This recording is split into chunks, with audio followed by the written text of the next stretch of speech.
My parents kicked me out at 18, get out and never come back. 12 years later, they needed a rare transplant specialist. When they walked into the doctor's office, their faces froze.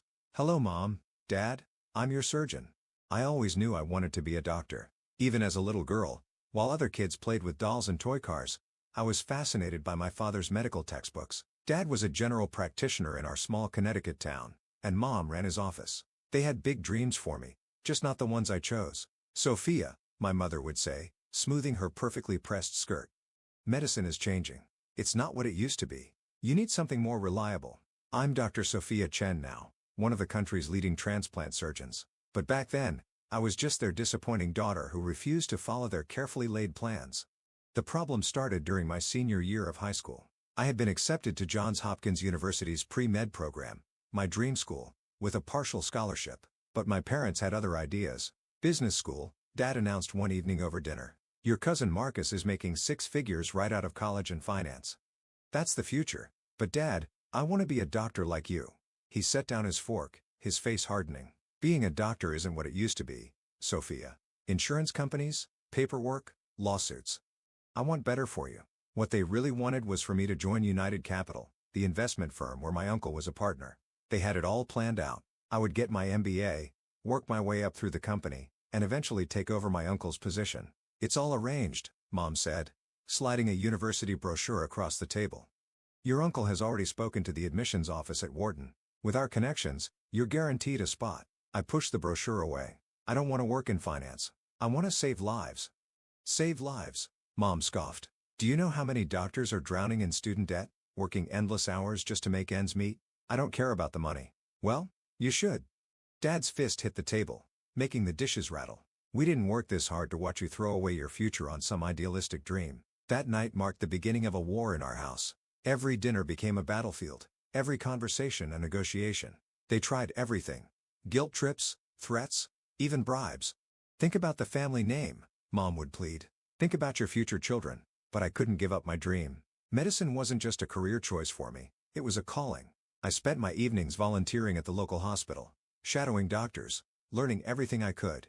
The more time I spent there, the more certain I became. The breaking point came 2 weeks before graduation. I had secretly accepted the offer from Johns Hopkins using my savings from summer jobs to pay the deposit. When the acceptance package arrived in the mail, my mother opened it before I could get home.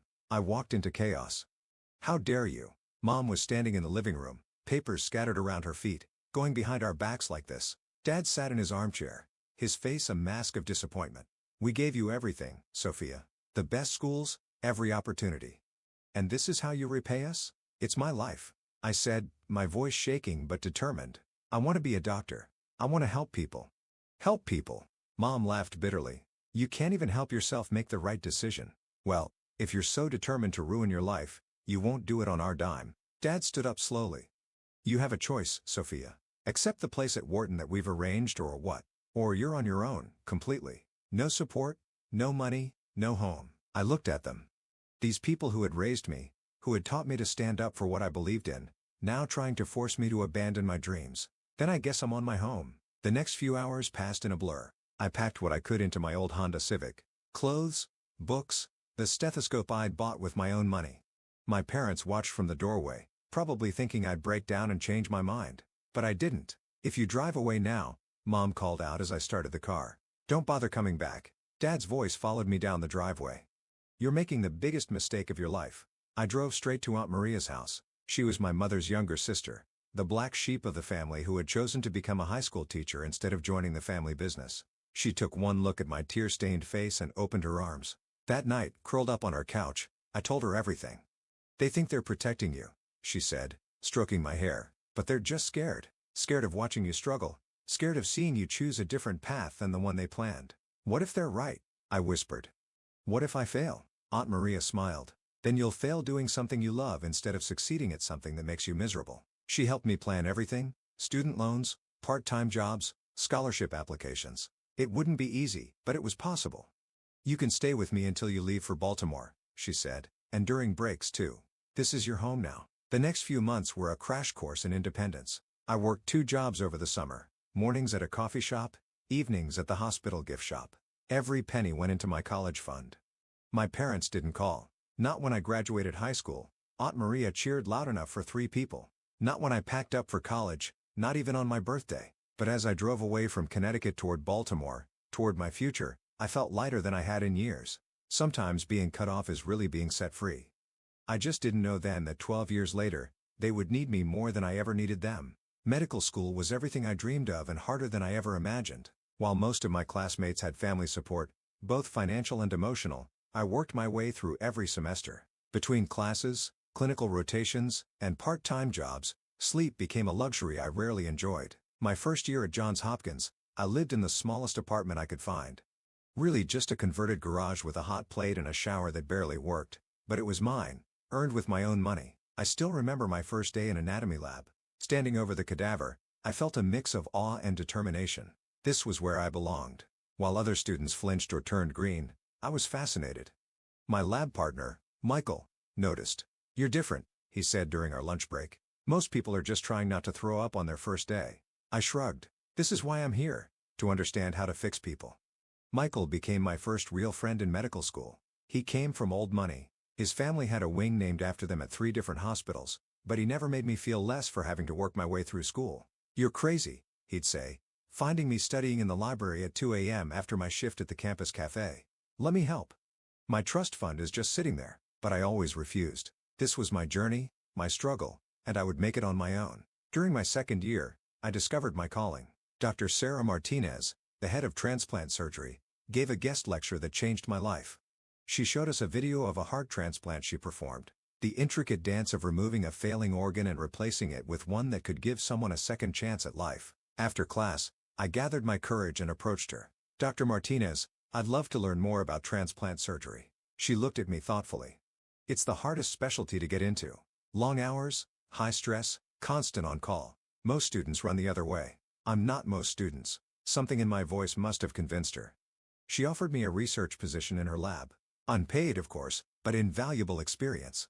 I took it without hesitation, even though it meant picking up extra weekend shifts to make up for the time I'd spend in the lab. Meanwhile, life went on back home. Aunt Maria kept me updated about my parents, though I never asked. Dad's practice was doing well. Mom had joined the hospital board. My cousin Marcus, their shining example of success, had made junior partner at United Capital. "They ask about you," Aunt Maria would say during our weekly phone calls. "They'll never admit it, but they read every article about the medical school in the local paper, hoping to see your name." I didn't respond to that. The pain of their rejection had hardened into something else, not quite anger, but a cold determination to succeed despite them, not because of them. During my third-year rotations, I finally found my groove.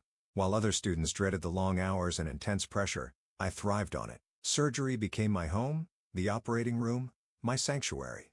Dr. Martinez noticed. She started inviting me to observe her transplant surgeries, teaching me things that weren't in any textbook. "The hard part isn't the technical skill," she told me one night as we scrubbed out after a successful liver transplant. "It's carrying the weight of knowing that every decision you make could mean life or death for your patient."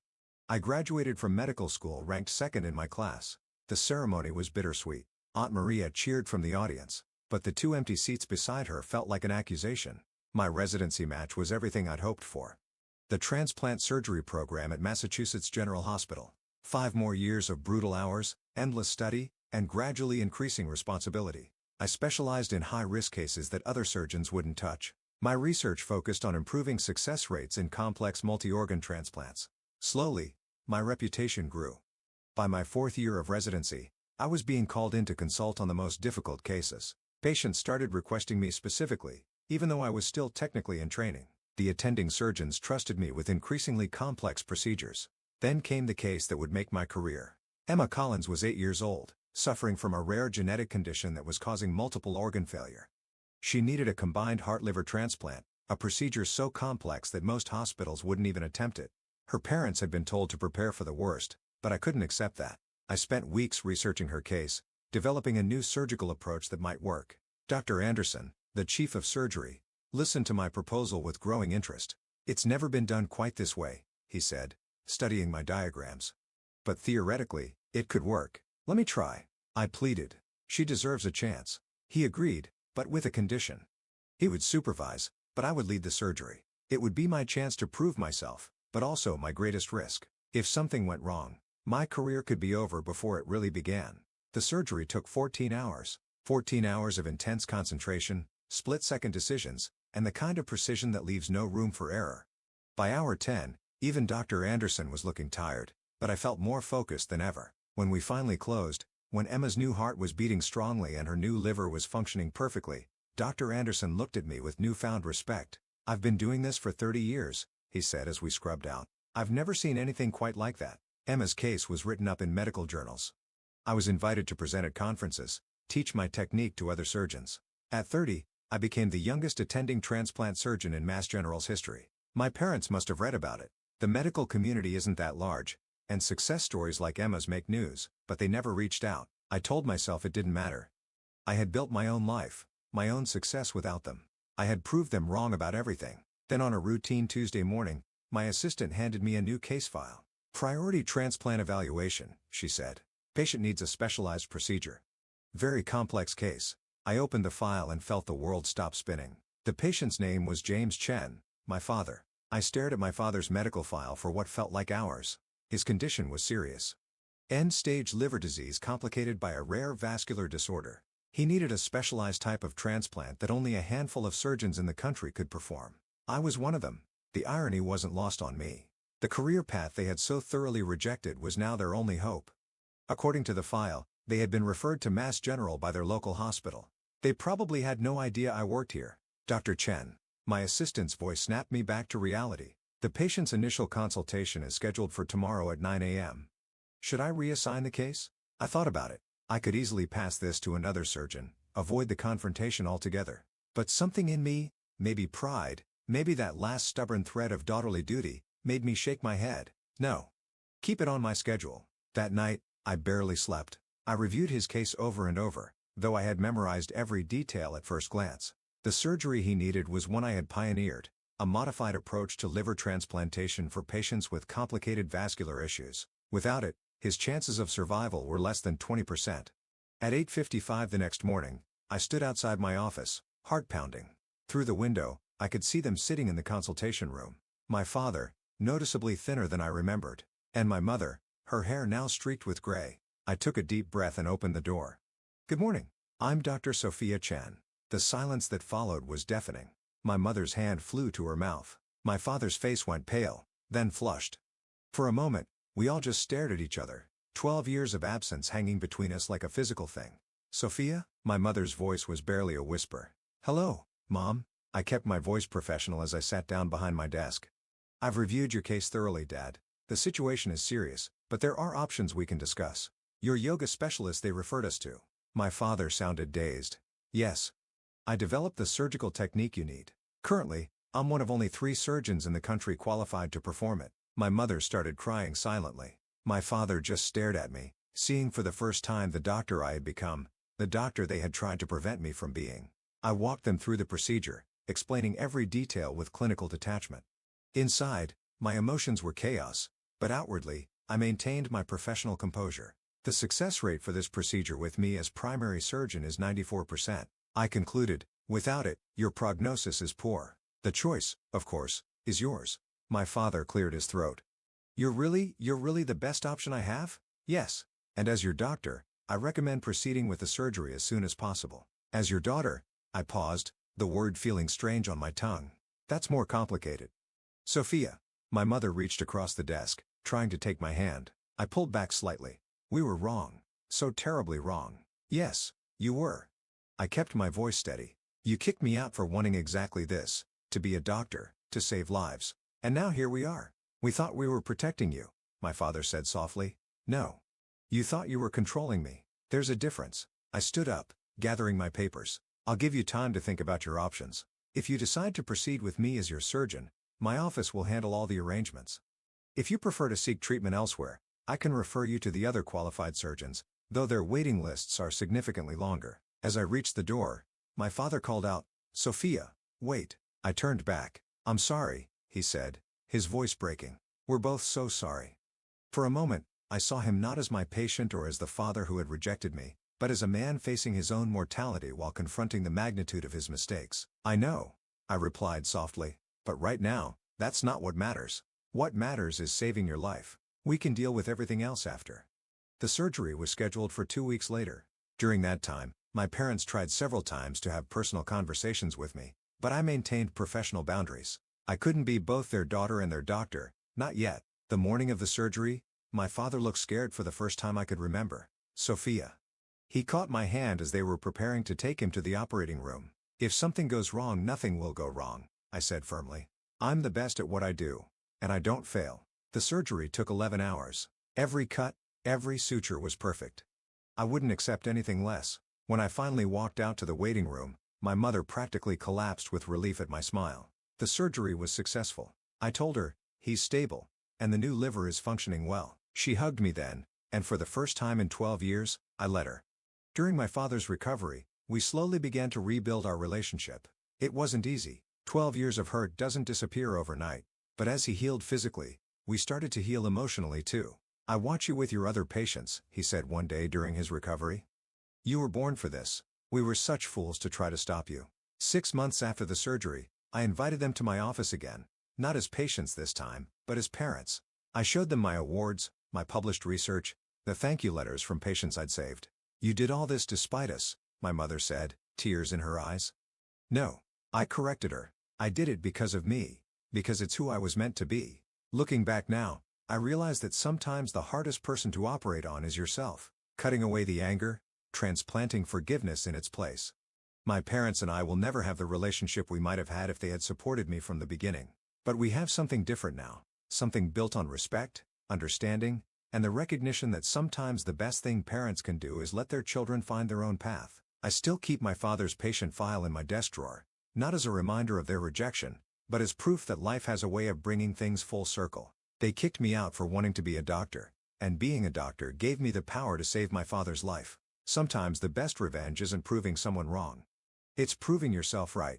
Last week, a young intern came to me, torn between her passion for surgery and her family's pressure to choose a different specialty. My parents say surgery is too demanding, that I'll never have a normal life, she told me, reminding me so much of myself at her age. I shared my story with her, showing her that sometimes the hardest path is the right one because that's the real legacy I want to leave. Not just as the surgeon who pioneered new techniques or saved countless lives, but as someone who proved that you should never let anyone else define your dreams. Even now, when I stand in the operating room preparing to save another life, I think about that 18-year-old girl who drove away from home with nothing but a dream.